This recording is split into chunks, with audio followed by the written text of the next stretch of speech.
Hi everyone, it's Paul, and welcome to video for day one of the Aintree Festival 2022. Due to popular demand after the festival, I've decided to do the videos for all 3 days of Aintree, my local course. Okay, so we're starting at the 145, which is the Manifesto Novices Chase, grade 1 over 2.5 mile. I'm a huge fan of, I think he'll end up going off favourite, he's currently co-favourite, Warlord for Colin Tizard and Brendan Powell. Started the season really well, beating a horse called Minella Drama, who's gone on to be placed in group races. Then came second in the Henry VIII, got battered by Edward Stone, but Edward Stone then went on to win the Arkle. Warlord had a nice little confidence booster in between at Lingfield, and then ran a really good race, fourth in the Arkle, losing his position 3 out as the pace quickened, and then running on all the way to the line. I think the step up to 2.5 mile is absolutely ideal. I think the flat track is ideal, and I think Warlord, I think he will end up going off favourite, currently around 3-1. I think he'll be shorter tomorrow. Earn River's interesting, unbeaten chaser, but from a comparatively unknown yard. And what he's beaten, the form hasn't really been tested, but he is definitely a horse on the up at the age of 7. Pictor is the current favourite for Paul Nichols and Harry Cobden. Won a couple of grade 2s this year, but my worry is, bar one egg and spoon race at the start of the season at Foss Lass, every single one of his runs in England has been right-handed. Be it at Market Raisin, be it at Sandown, Kempton, it's always right-handed. Ascot, he always goes right-handed. That slightly tempers my enthusiasm because that suggests to me that they really think he needs to go right-handed. Miller's Bank has tied in form with him there, but even if he is better going right-handed Pictor, looking at the ratings and those performances, he still holds Miller's Bank. While Gin on Lime is very consistent, he's won, or she has won 5 out the last 6, second the other time, but has been off for 146 days. Gets the Mers allowance, but it would need a great training performance from Henry de Bromhead to win a grade 1 against some real battle-hardened horses here. 1, 2, 3 then for the Manifesto Novices, Warlord from Earn River and Gin on Lime. Going on next to the 220, which is the 4-year-old juvenile hurdle, and this is effectively a 2-horse race between Brazil and Pied Piper. I'm actually not going for the odds on Pied Piper. I am actually going for Brazil. And I'll tell you for why. Pied Piper has done nothing wrong. Was really good on trials day at Cheltenham, very, very impressive, and that was only his second start. Earlier in the season at Punchestown just before then on New Year's Eve, came second to Vauban. Vauban obviously went on and absolutely hosed up in the Triumph, and obviously he beat Vauban that day. Vauban obviously comprehensively could turn the form around. But that was a really good run. My concern for this horse is he's been on the go a long time. Look back to the last 12 months. He ran in April, May, June, twice in July, August, September, October. Had a month off in November, then ran in December, January, March, and is out again. And for a 4-year-old, that is a hell of a lot of racing to take. And there has to come a point where you think, I've had enough. Now, Brazil is in a very, very similar manner in which he's run a great deal of times, but the difference is though he had a nice long break through the summer. He ran in April in a flat race at Leopardstown, and then came back on the flat in the October, and then only then he moved from Aidan O'Brien to Pedrag Walsh to go over hurdles. So his hurdles career didn't start in earnest until the end of November, and in that time he's only had 4 runs. So that's not too bad. But what I like about this horse is he's been a slow burn. He got battered on his first start, did better the next time. Then at Nace in February, run a brilliant race, won him by 13 lengths, and then beat this very highly touted, who I tipped up on the day, Gaelic Warrior at Cheltenham. The other thing is as well, the time for Brazil was a lot better than Pied Piper's race, which I find a very, very good starting block. Now, if you look at the official ratings on this, there's only £1 between them. And even on the Racing Post rating, there's a couple of pound between them. But I just think Brazil might be a little fresher than Pied Piper. To make the frame, I would take a flyer here, on Night Salute. This horse had won 6 in a run, including a couple of grade 2s. earlier in the season, came ninth at Cheltenham in the Triumph, well behind Pied Piper. But they said afterwards the course didn't suit, and yeah, I just think the field was possibly a little bit too big for him. Back down to a nice 9-horse race here. I think he's overpriced at 16-1. Night Salute, and I think he could run into the frame. The others, it's hard to make a case for. Petit Tonnerre for John Joe O'Neills, John Joe O'Neill and John Joe O'Neill Jr.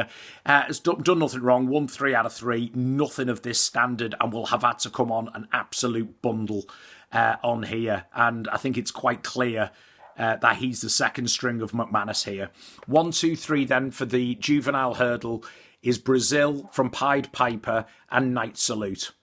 Which brings us on to the big race, which is the 255. That is the Betway Bowl Chase, Grade 1, 3 mile, 1 furlong, you might as well say.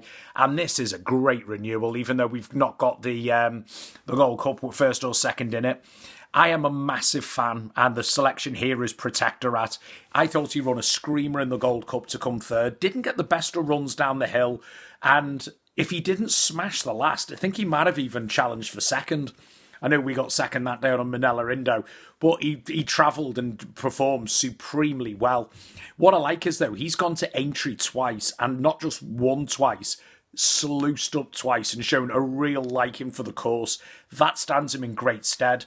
Yes, he run in the Gold Cup, but that was only his third run of the season, so he's comparatively fresh, I would say, for this. He's got his ground, and I think he will take a hell of a lot of beating. Royal Pagal finished behind him in the Gold Cup for Venetia Williams and Charlie Deutsch. He's got a chance again, but I think it needs a lot more rain. And looking at it now, it's hot and warm around here. I'm only about 7 miles as the crow flies from the course, and the rain hasn't come yet. So even if it comes, it will have to come in droves, I feel, for Royal Pagal. Kemboy's another one who I think will need softer ground now as he's getting older. But this season, he's had 4 runs and come 4th, 8th, 3rd and 5th. I know he's a course and distance winner and won this race. He needs a staggering step up in form. While Eldorado Allen came 3rd in the Ryanair, he was still beaten 17 lengths by Allaho, and it would need this step up in trip to bring about a lot more improvements. Is that possible? Yes. But again, he's had quite a hard season. He's already had 6 runs. This is his 7th run.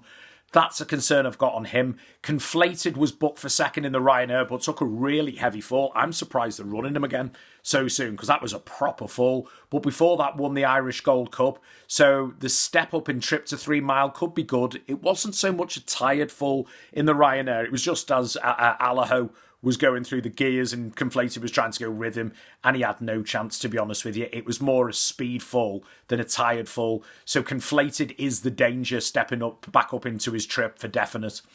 Though, as you saw when he won the Irish Gold Cup, as I call it, at Christmas or whatever it was, he won that, but Stamina won the day on that day. And with the ground likely to not be soft, I just wonder if a return to a fast track like Aintree will be ideal.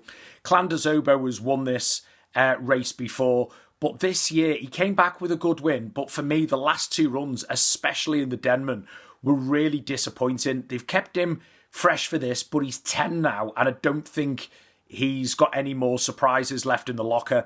But if he's gonna win Clandazobo, it's gonna be around either Kempton or Aintree, a flat track. That is absolutely certain. He's the freshest pretty much out of these, but there is a slight nagging doubt against him now. Got to mention old Bristol de Mayan here, 25-1. He needs, ideally, very, very soft ground and loves Haydock. He hasn't got either of them here. And Nutswell deserves his place in the lineup, but has never run in a race of this magnitude.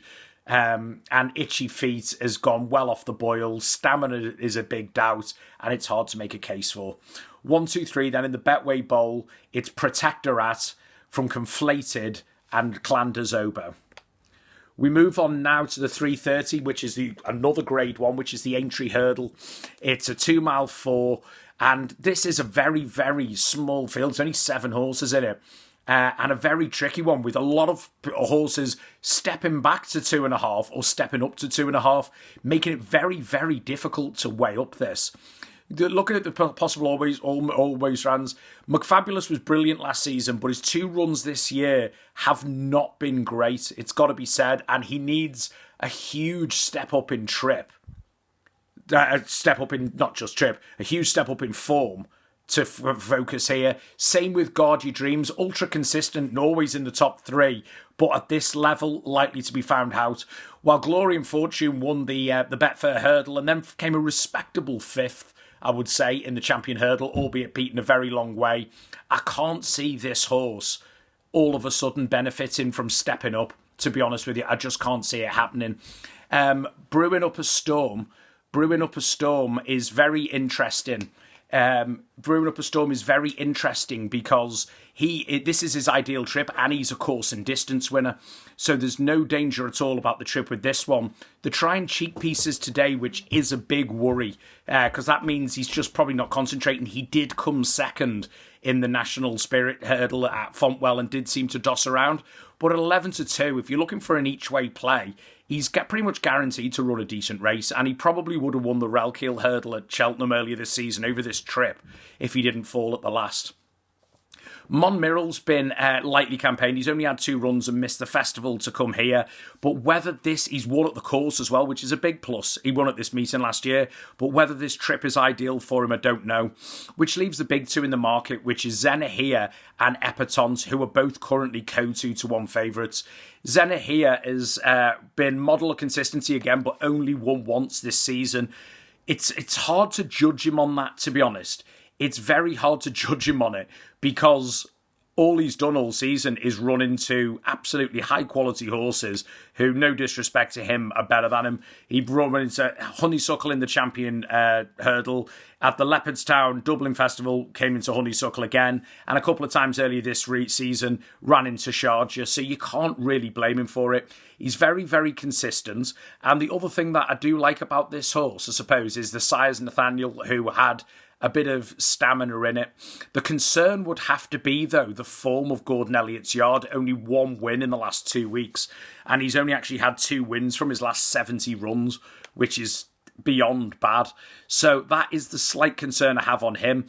While Epatante is the selection for me because she's getting £7 off everyone else with the Mers allowance. She's a former Champion Hurdle winner. And like Zenahia came 3rd. She came 2nd behind Honeysuckle. Again, doing all of her best work this time late on. Now, this horse has been looking more like she wants to step up and trip. Very, very strong traveller, as we've seen when winning the Fighting Fifth in the Christmas Hurdle. Cruises around on flat tracks. And that is the thing that I think is going to win the day here. My slight reservation I have is last year, after she came 3rd at Cheltenham, went over to Punchestown and came 3rd again, but didn't run any sort of race.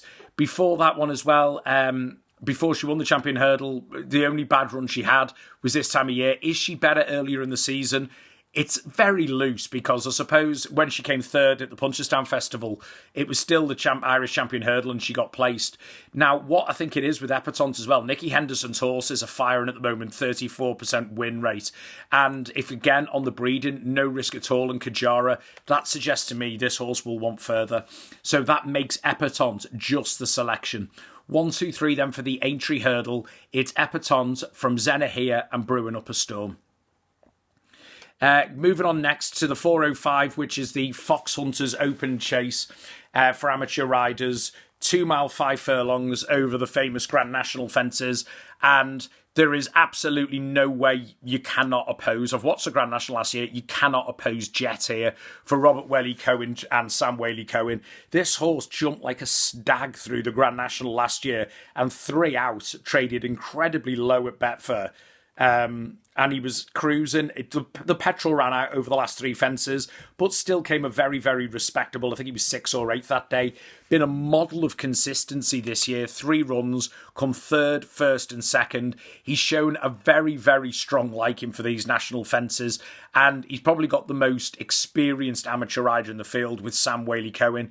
If this horse gets into a rhythm on the front, I think you'll pretty much know after 3 or 4 fences, if he gets loose on the front, it's going to take a hell of a horse to go and bite it, to go and come at him and overturn him. He's been running really well in these hunter chases, as I said, and he just ticks every ground. And just go back through, he came 8th in the Grand National there. The year before that, in the Beecher Chase. Again, over 3 mile 2, came 8th, but tired very late on. Every time he's gone the Grand National fences, the one thing about it is he's always jumped like an absolute stag and weak and late on. This is his shortest trip that he's had over the Grand National fences, and he's impossible to oppose.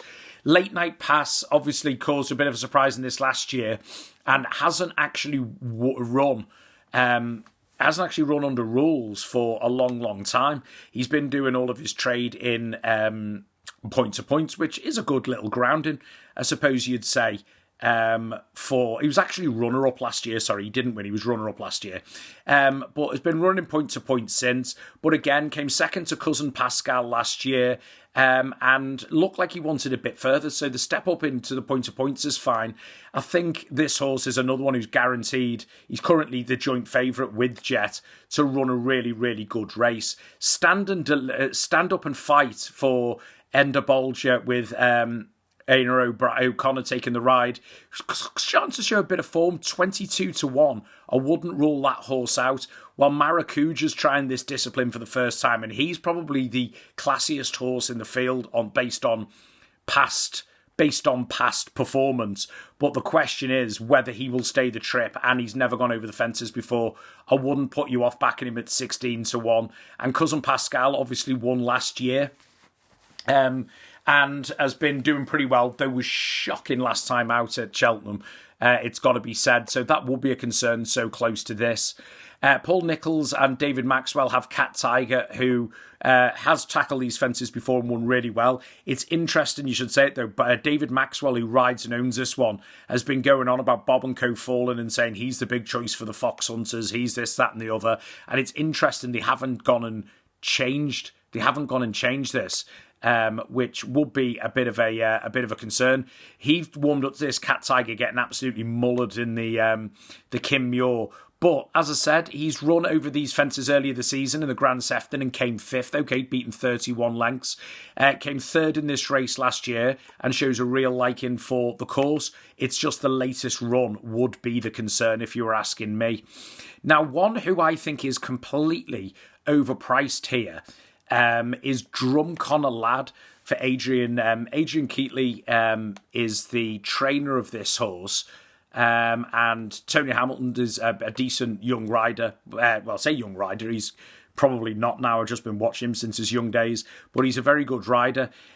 He finished miles behind Cousin Pascal a couple of starts ago at Haydock. But Haydock in heavy ground is not what a lot of horses want, to be honest with you. His best form is on the slightly better ground, which he's got now, and his second in a 2 mile Hunter Chase, and which is weird to get to Capitan, who was a good horse himself back in the day, is a pretty strong piece of form. He strikes me as the type who will take to these type of fences and know it's got to be taken on trust. But at 33-1, I know he's 12, then I don't think they're sending a 12-year-old over these fences for a laugh. I think he'll run a good race, but I still think he's a long way short of the best. 1, 2, 3 then for this race is Jet, who is a very confident pick, it has to be said. It is Jet from... where was it, the other one? I wrote it down and I can't find it. Yeah, it was Jet from Cousin Pascal. And do you know what? I'm actually going to go and put Drumconnor Lad in there as well, because I think he's earned his place in the 3. Moving on now to the 440, which is a race I detest, I won't lie to you. The Red Rum Handicap Chase, it's 2 mile, grade 3. It's effectively like the Grand Annual at Cheltenham, but with horses who have had a longer season, that the handicap marks have been smashed around at Cheltenham, and you have no real idea if they're over the top, if they're really going for it, or anything on it.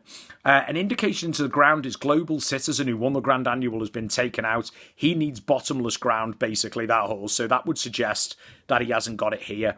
3rd in that Grand Annual was Frero Bambo for Venetia Williams and Charlie Deutsch. Ultra consistent all year. Nice mark. 11 stone 1. 7-year-olds have a good record in this race. You can understand why he's 11-2 favourite, and I think he's a banker to hit the frame there.